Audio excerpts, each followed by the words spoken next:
चंद्रमा के जन्म की तीसरी मान्यता। चंद्रमा के जन्म से जुड़ी एक तीसरी मान्यता भी है जिसका जिक्र स्कंद पुराण में किया गया है। इसके मुताबिक जब देवों और असुरों ने क्षीर सागर का मंथन किया तो समुद्र से 14 रत्न निकले थे। उन 14 रत्नों में से चंद्रमा भी एक थे, जिसे शिव ने अपने मस्तक पर धारण किया था।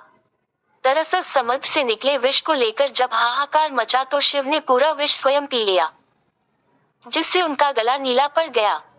शिव को शीतल करने के लिए चंद्रमा उनके मस्तक पर निवास करने लगे। चंद्रमा की मौजूदगी का धार्मिक प्रमाण ग्रह के रूप में चंद्रमा की मौजूदगी का धार्मिक प्रमाण मंथन से पहले का है। स्कंद पुराण में ही कहा गया है कि समुद्र मंथन का मुहूर्त निकालते वक्त चंद्रमा और गुरु का शुभ योग बताया गया था। धार्मिक मान्यताओं के अनुसार चंद्रमा का विवाह दक्ष प्रजापति की 27 कन्याओं से हुआ था। ये सभी कन्याएं 27 नक्षत्रों की प्रतीक मानी जाती हैं। इन्हीं 27 नक्षत्रों के योग से एक चंद्रमास पूरा होता है।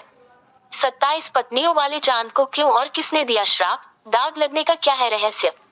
चांद के रहस्यों में सबसे बड़ा रहस्य यही है कि आखिर चांद का जन्म कैसे हुआ।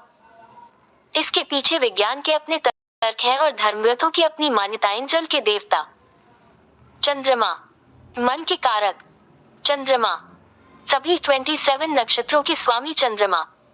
आदिकाल से ही चांद को लेकर कई धार्मिक और सामाजिक मान्यताएं चली आ रही हैं। चांद के वजूद और अहमियत को लेकर कई तरह तक दावे किए जाते रहे हैं। युगों युगों तक चांद इंसानों के लिए रहस्य और रोमांच का सबसे बड़ा केंद्र बना रहा और आज भी इसके कई ऐसे अनसुलझे रहस्य हैं जो दुनिया को हैरान करते हैं। चांद के रहस्यों में सबसे बड़ा रहस्य यही है कि आखिर चांद का जन्म कैसे हुआ। इसके पीछे विज्ञान के अपने तर्क हैं और धर्मग्रंथों की अपनी मान्यताएं।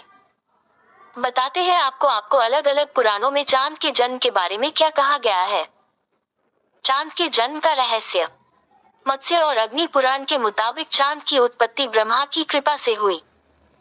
कहते हैं जब ब्रह्मा जी ने सृष्टि की कल्पना की तो सबसे पहले अपने मानस पुत्रों की रचना की। उनमें से एक मानस पुत्र थे ऋषि अत्रि। ऋषि अत्रि का विवाह ऋषि कर्दम की पुत्री अनुसुईया से हुआ। ऋषि कर्दम और अनुसुईया के 3 पुत्र हुए, दुर्वासा, दत्तात्रेय और सोम यानी चंद्रमा, जिन्हें ब्रह्मा ने तमाम नक्षत्रों, वनस्पतियों, ब्राह्मण और तप का स्वामी नियुक्त किया। चांद के जन्म से जुड़ी दूसरी कहानी। पद्म पुराण में चंद्र के जन्म की एक अलग ही कहानी है। उसके मुताबिक जब ब्रह्मा ने अपने मानस पुत्र अत्रि को सृष्टि का विस्तार करने को कहा तो महर्षि अत्रि ने कठोर तप शुरू किया। तपस्या के दौरान महर्षि अत्रि की आंखों से जल की कुछ बूंदें टपकी। प्रकाशमयी बूंदों को दिशाओं ने स्त्री रूप में प्रकट होकर ग्रहण कर लिया, लेकिन प्रकाशमान गर्भ को दिशाएं अधिक देर धारण न कर सकी। दिशाओं ने गर्भ त्याग दिया, जिसे ब्रह्मा ने पुरुष रूप में चंद्रमा बना दिया। कहते हैं चंद्रमा की तब तमाम देवताओं, ऋषियों और गंधर्वों ने स्तुति की और चंद्रमा के तेज से ही धरती पर दिव्य औषधियां पैदा हुई। चंद्रमा के जन्म की तीसरी मान्यता।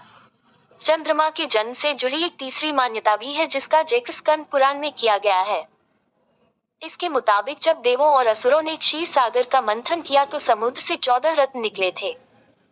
उन 14 रत्नों में से चंद्रमा भी एक थे, जिसे शिव ने अपने मस्तक पर धारण किया था। दरअसल समुद्र से निकले विष को लेकर जब हाहाकार मचा तो शिव ने पूरा विष स्वयं पी लिया, जिससे उनका गला नीला पड़ गया। शिव को शीतल करने के लिए चंद्रमा उनके मस्तक पर निवास करने लगे।